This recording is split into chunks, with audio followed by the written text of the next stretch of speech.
ये इकोनॉमिक्स का नोट्स है। प्री प्लस मेंस दोनों हैं इसमें साथ में। और प्री के लिए जब आप तैयारी करते हैं तो उस टाइम पे आप अपने नोट्स को और डिफाइन कर फिल्टर कर सकते हैं। आप टाइम के साथ वो नोट्स फिल्टर होते जाते हैं। एक टाइम पे बहुत लंबे बनते हैं, लेकिन एक टाइम के बाद वो फिल्टरेशन में आ जाते हैं धीरे धीरे करके। तो अब मैं आपको अपने नोट्स दिखाती हूँ कि मैंने कैसे बनाए हैं। ये स्टार्टिंग इकोनॉमिक्स की है। ये जैसे मैंने पिक्चरटोरियल वाइज बनाई है कि वाई इकनॉमी पॉलिटी इकनॉमिक्स को कैसे हेल्प करती है, इकनॉमी इंडिया के ग्रोथ को कैसे हेल्प करती है, और पॉलिटी अगर इकनॉमी को हेल्प कर रही है तो इकनॉमी रिटर्न बैक में मिलिट्री को कैसे हेल्प करती है। तो मैंने एक स्ट्रक्चर बनाया। स्ट्रक्चर बनाने के बाद यहाँ पे वो सारी चीज़ें दे दी कि इकनॉमी एक ड्राइवर है जो कि पॉलिटी इकनॉमिक स्टेबिलिटी में काम आती है और सिटीजनशिप को भी स्टेबिलिटी देती है। ये मैंने पूरा बनाया हुआ है। साथ में मैंने कुछ चीज़ें लिखी हैं कि पढ़ना कैसे है, जैसे कि मेंस को समझना है, प्री प्लस मेंस दोनों के। इकोनॉमिक्स के स्पेशली पीवाई क्यू को देखना है, प्री प्लस मेंस दोनों को हर दिन करंट को ऐड करते रहना है कि 25 से, जैसे ये मेरे नोट्स 25 के हैं तो मुझे 25 से 26 तक में इसमें सब कुछ ऐड करना है। और कुछ चीज़ें मैंने खुद से लिखी है। P4 और एक फार्मूला है मेरा खुद का P4 की। आप प्रैक्टिस करिए, पेशेंस रखिए और प्रिविजन करें और पॉजिटिव रहें। तो ये मेरी 4 चीज़ें मेरी खुद की लिखी हुई हैं इसमें। और कंसेप्ट रहेगा, कनेक्टिविटी रहेगी, कंसल्टेशन रहेगा, तो हर चीज़ याद रहती है। जैसे मैंने वहाँ पे पीछे में यहाँ पे लिखा हुआ है सिलेबस। तो सबसे पहले मैंने इकोनॉमिक्स के प्री प्लस मेंस का यहाँ पे GS3 का पूरा सिलेबस लिख दिया है। ये मेरा पूरा इकोनॉमिक्स का सिलेबस है कि जो भी मेरे प्री और मेंस में आने वाले हैं।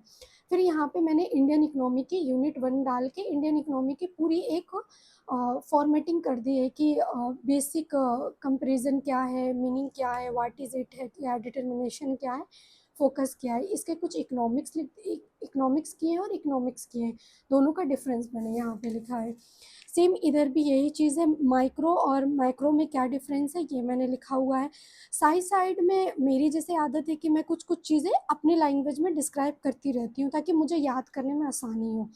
यहाँ पे कुछ स्ट्रक्चर वाइज मैंने लिखा हुआ है। यहाँ पे फैक्टर ऑफ प्रोडक्शन और फैक्टर ऑफ पेमेंट का मैंने एक चार्ट फ्लो बना दिया है। यहाँ पे भी ओपन इकनॉमी और सर्कुलर इकनॉमी क्या है उस तरीके के मेरे नोट्स हैं। तो मैंने मोस्टली अपने पूरे नोट्स के अंदर में पिक्चर्स यूज़ किए हैं। आप भी कर सकते हैं ताकि आपको लॉन्ग टाइम याद करने में आसानी हो। जैसे मैंने खुद से अपने हाथ से सारे ग्राफ्स वगैरह बनाए हैं ताकि मुझे याद रखने में आसानी हो। आप देख सकते हैं ये सारी चीज़ें।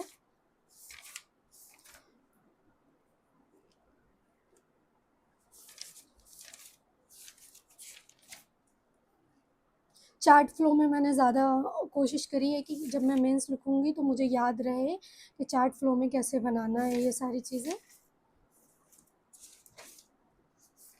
साइड साइड में मैं स्क्रबल भी कर देती थी कि ताकि मुझे याद रहे, जैसे कि मैं रेशियो ऑफ क्रेडिट अगर पढ़ रही हूँ तो मुझे याद रखने के लिए मैं साइड साइड में स्क्रबल कर देती थी कि मुझे याद रहे।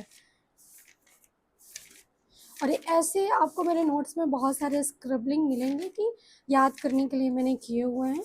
और आप कलर से जैसे हाइलाइटर से मैंने कर रखा है जो चीज़ मुझे लगती है कि प्री के लिए इम्पॉर्टेंट है, तो आप भी कर सकते हैं। यहाँ पे मैंने जैसे रफ पेज लिख करके यहाँ पे स्क्रबिंग कर ली है कि क्लोट्रल किसे दिया जाता है, वापस किससे लिया जाता है।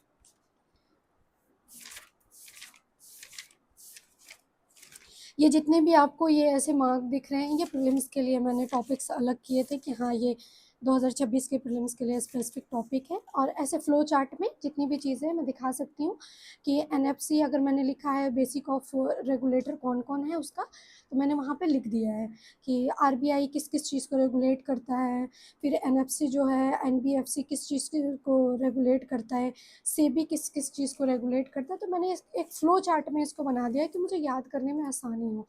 ऐसे आप भी कर सकते हैं, आपको भी बहुत हेल्प मिलेगी इस चीज़ से। और मैंने जब मैं एमएसएमई पढ़ रही होती हूँ तो मैं उस कंपनी के साथ में अगर कोई चीज़ एग्जांपल में मुझे रखनी हो तो मैं अपना नाम लिख करके उसको एज अ कंपनी दिखा देती हूँ ताकि मुझे याद रहे, मैं बाद में उसको मतलब ज़्यादा दिक्कत नहीं हो। जैसे कि बैंकिंग हिस्ट्री थी तो मैंने पूरा एक बार लिख लिया है, फिर वहाँ से मैंने शुरू किया है। और मोस्टली स्ट्रक्चर वाइज ही मेरे नोट्स बने हुए हैं।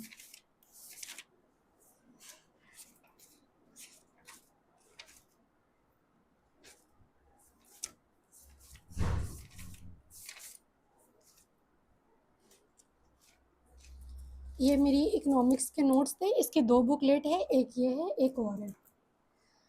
और ये दूसरा नोट्स है मेरा, एग्रीकल्चर का नोट्स है, जो कि मैंने बहुत कम पेजेस में इसको समराइज़ करने की कोशिश करी है। फ़र्स्ट ऑफ़ ऑल ये एग्रीकल्चर की स्टार्टिंग है। ये आप देख सकते हैं कि मैंने हर एक चीज़ को अलग-अलग लिखा है कि अगर लैंड फॉर्म है, इरिगेशन है, उन सब चीज़ों को मैंने अलग-अलग करके बनाया हुआ है। ये बहुत रफ़ में लिखा हुआ है क्योंकि ऑलरेडी मैंने पढ़ा हुआ था, तो मुझे बस समराइज़ करके याद करने की कोशिश करने में मैंने ये लिखी हैं ये सारी चीज़ें।